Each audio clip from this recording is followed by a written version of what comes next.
University of Missouri St. Louis College of Education podcast.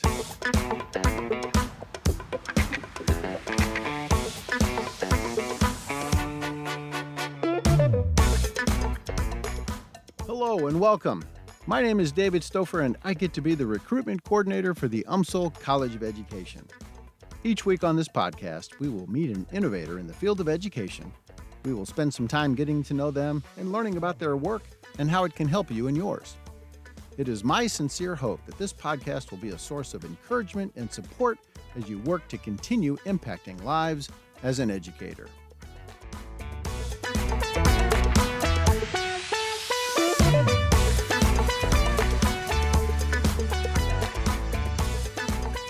My guest today is Dr. Colette Dixon. Dr. Dixon currently serves as the Associate Provost for Student Success at the University of Missouri St. Louis. She completed her Bachelor of Science in Social Science from Kansas State University in 1998 and later completed her Master of Arts in Personal Counseling from Lindenwood University.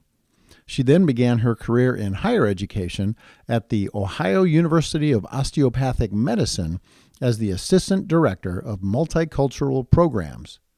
Dr. Dixon later returned to St. Louis University, where she completed a PhD in Higher Education Administration. In 2017, Dr. Dixon began her career at UMSL as the Assistant Dean of Student and Alumni Affairs in the College of Nursing. You've had a wide variety of experiences and positions in higher education. Why did you ultimately decide, after all those travels, to come to UMSL? It was interesting again. So as I finished my dissertation proposal, I started to think about future opportunities, and so interesting enough, I said, I have some time before I graduate, but let me see if I apply for a couple of jobs and see what will land me, what kind of interviews, just to prepare myself for the next steps. So I think over one of the holiday breaks, I just applied only to UMSL, and I got an interview. So it was surprisingly, I did my proposal maybe in October, applied to UMSL in around November, interviewed in December, and started working that following February. So surprisingly enough, the skill set that I had earned at working on my doctorate was helpful enough for me to actually start that position as assistant dean. Okay, so you started as assistant dean, and then what brought about the change role? To the current role? I don't know if people remember Beth Eckelkamp, amazing person Yes. on UMSL campus. Beth is a great mentor to a lot of people, and she and I would talk. And so when the position, when she decided to retire and the position became open, I will tell you, I was kind of hesitant. It's a huge, working behind Beth is a huge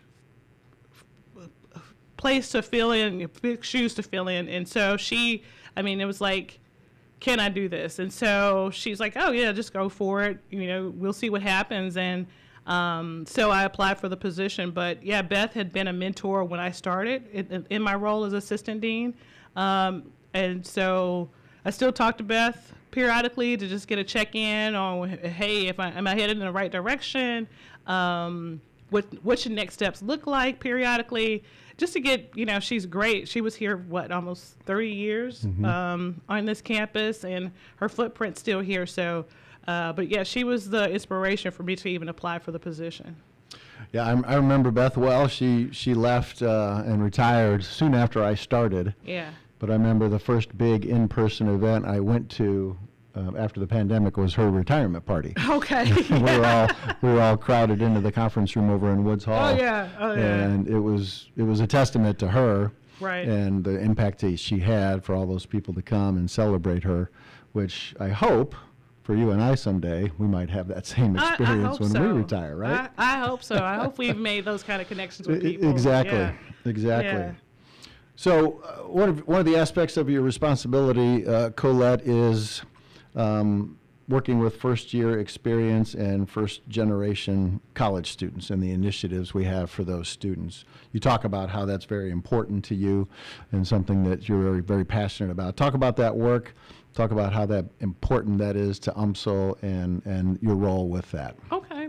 Well, first of all, I'm a first-gen student, so I don't mind sharing that with students, as I mentioned earlier, that, I really didn't understand a lot of things going into college. One of the great things I did have as a foundation was I was a participant of the Bridge program. Oh, fantastic. It's been around about 30, I think they said yesterday, about 38 years that Wow. we've had the Bridge program on campus. So I did have the opportunity to do the Bridge program, learn how to fill out applications, have a better understanding of the finances needed to go to college. ACT prep, all of that was helpful. But I realized it's very challenging for students making that transition from high school to college, even if you're not first gen. It's a challenge. I see other students who've had parents go through. School changes, it evolves, but making that transition to your freshman year of college and having that confidence that you can do it is important. A lot of times students kind of aren't really sure about what this college thing is about. It's long-term. It's a long-term commitment of, hunkering down, doing your classwork.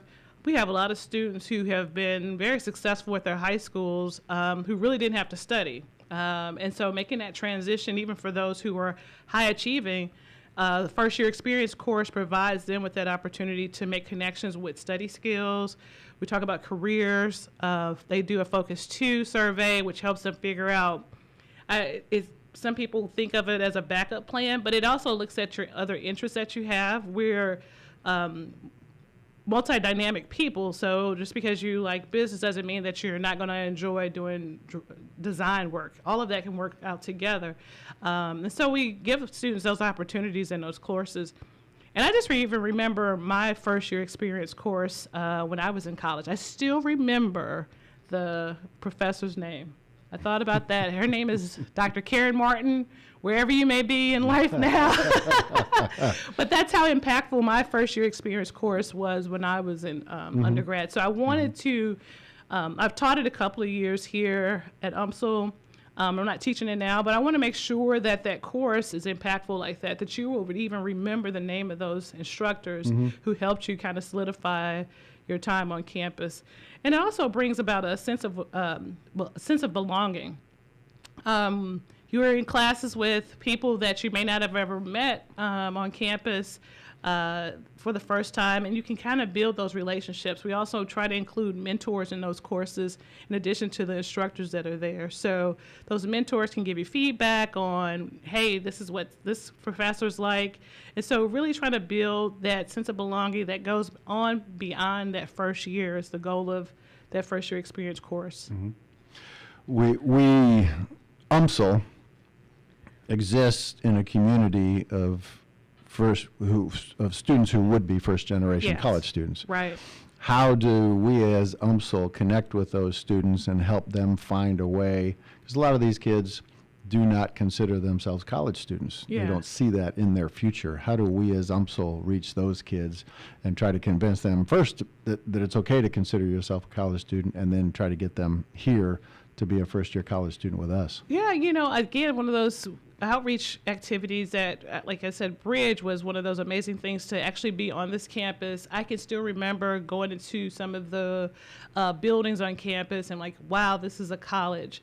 It's a lot of outreach. It takes a lot of work. We have a lot of pre-collegiate programs that Dr. Shannon Peoples is now over that I think as we, even with our programs within the high schools, I think there's ways that we can move a little bit differently to try to recruit and make sure that those students realize that we could be your first choice.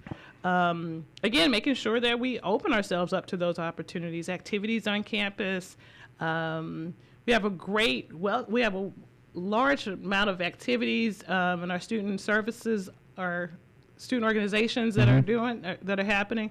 Opening up some of those things so that students outside in our neighboring communities realize that this could also be their home. In the conversations that I've had as with the College of Education, meeting with districts in our geographic area, I know that the one thing that they have asked of us more than anything else is, how can we get our students on your campus? On your campus, yes. How can we get our high school and even middle school students on your campus to see a college campus and to kind of get a vision for seeing themselves here someday? Right. And that just speaks to how many of these kids never get that opportunity. Right. But getting them here to see that and experience it makes all the difference. So. And you just brought up something else. I belong to a church in the area, and one of the choir director actually works with students in this area as well. And she mentioned that, one of the prideful things that she does is bring in students, her better choral singers, on campus. And she's like, I really appreciate that opportunity to bring them here and show them that, yes, this is a college campus. They can continue to sing. There are other activities on campus, but she really did. We had a conversation not too long ago, and she's like, one of the things I enjoy doing is bringing students to campus so they can see, yes, you can have a music degree, you can have a career. You see, we get caught up into pop culture, but she wanted her students to know the rigors of music degrees. And so she brings them here, and she's like, that is one of the highlights of her academic year. Awesome. Yeah. You're also involved in supporting our academic advising departments here at UMSL, providing ways to in turn support our students and the work our advisors do every day. Talk about how important that is, the connection with the student and the advising staff, and what your vision is for continuing that support here at UMSL. Yeah, this role, the role of the Associate Provost for Student Success is to try to connect those advising offices to ensure that the student experience and advising is similar. So, my goal with that group is I work with the advising leaders. We talk about the technologies that we have available to students, like MyConnect, MyView, different portals that we have that will make their experiences, from the student who has a business advisor to the student who has a College of Arts and Science advisor, experiences similar. And so in that role is just really making sure that we even get information out similarly, communications out to students in the same way. So I help bridge that gap between all the advising offices. When you think about student success, advising is just it's a huge part of student success on campus, but we holistically as a campus, we look at advising, we look at our coaches, we look at our supports in student affairs, we look at our supports in athletics. All of that makes a wonderful student, a holistic student. Again, we're multidimensional people, so we want them to leave with different experiences. So my role is to try to bridge all those gaps and make sure that the students overall have a similar experience. When I think about my vision, really goes back to the vision of campus. We transform lives is still our motto for this campus, and it's to make sure that we continue to transform lives. We want our students to continue to become increase in social mobility, which we're like #1 for the state of Missouri, of helping students leave here and have better opportunities in life. Making sure that students, when you're thinking about success, also finding success in what that means to them. For me, success is you graduating, making sure you have a great job. Maybe for a student, it's graduating and just having that experience of being on campus, of having that experience of learning something different. So, whatever that student success may also look for those students. I don't want to limit it to just retention and graduation, which is a huge part of what I look at, but overall experience of just making those connections, becoming a wonderful alumni while they're here, once they're done with being here. So all of that is a part of student success to me. And so that's my vision, is to help retain our students as well, creating ways in which they realize that they're valued here, finding ways to connect financial services with the advising piece. So the students, if they have questions about their finances, maybe they can ask their advisor or connect with their advisor who could connect them to financial services, and they feel open to asking those kind of questions. Mm-hmm. I like the way you included the financial side to that. I see students and have conversations with students all the time that desperately want to go to college, Right. but they just can't afford it. Right. And I know there's all kinds of funding available that were made available during the pandemic, and there's new sources of funding and grants and scholarships. What do you tell a student who wants to come to college and they just can't find those finances? What resources are there that you're aware of? What offices are here at UMSL that they could talk to? What can they do to find a way to afford to go to college these days? In addition to what we have at UMSL, there's also private scholarships that you can go to the scholarship board and gather that information from. I can't think of the exact name of it, but there's a scholarship board in St. Louis that also provides private scholarships. If students Google private scholarships, so there's a lot of different ways that, I mean, in addition to student loans, which I know is become a bad word nowadays, modern times, Yes. student loans. But there's student loans. There's work study. There's also sometimes students are eligible for grants, but and sometimes students will have to work. That's my last resort outside working. But if this is really your passion, I would prefer students came in full time, 15 credit hours. But if this is your passion and you need to decelerate a little bit to get there, I want you to get there. And you never know, just by talking to other people. Again, there's scholarships sometimes students don't realize are like faith-based scholarships within churches, community service scholarships that are out there that maybe they just weren't inclined to know about. But if we get them to a space in which they're comfortable to talk about their finances as advisors or as coaches, then you can kind of explore those different things. I actually have a quick story. I had a student, again, she used one of the scholarships. I sent her some scholarship information about, she had just moved back to St. Louis, was interested in nursing, said, I don't have the money. And so I sent her a list of private scholarships. When she graduated in December, she reached out to me and said, if you had not done that, I would not be here. I would not have that degree. Full tears when I got the email. I was awesome. like, wow. Again, she just didn't know. She's like, I really didn't know. I'm first gen, was overwhelmed, and I almost said no, but something told me to just ask you a question, and it worked. And so, the only thing I asked her to do is pay it forward, continue to share those stories with other people. But it's nice to be on the other end. You mentioned at the beginning, someone when you were a college student impacted your life. Right. Now you have someone that's going to remember you 20 years from now. Hey. And remember Dr. Colette Dixon and the impact that she had on her college career and her future. So it's pretty powerful. That is powerful. I didn't think about it like that. How about that? Yeah.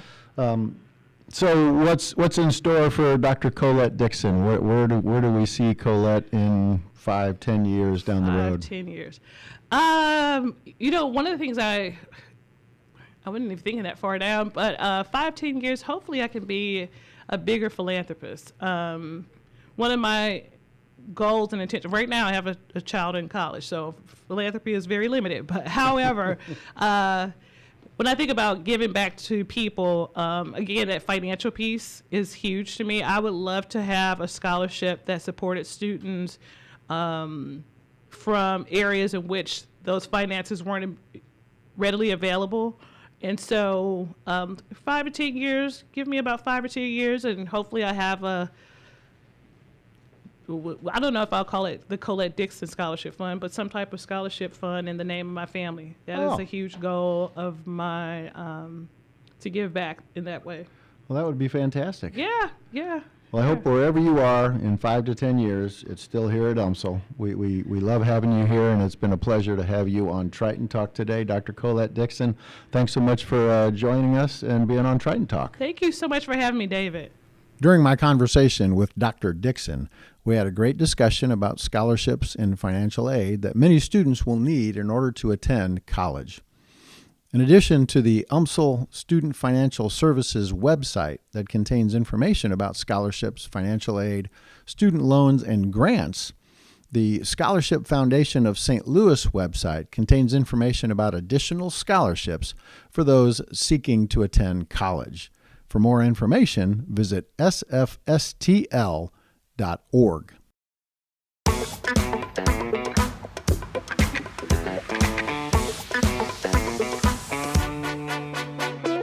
I am honored that you chose to join me today for the University of Missouri St. Louis College of Education podcast.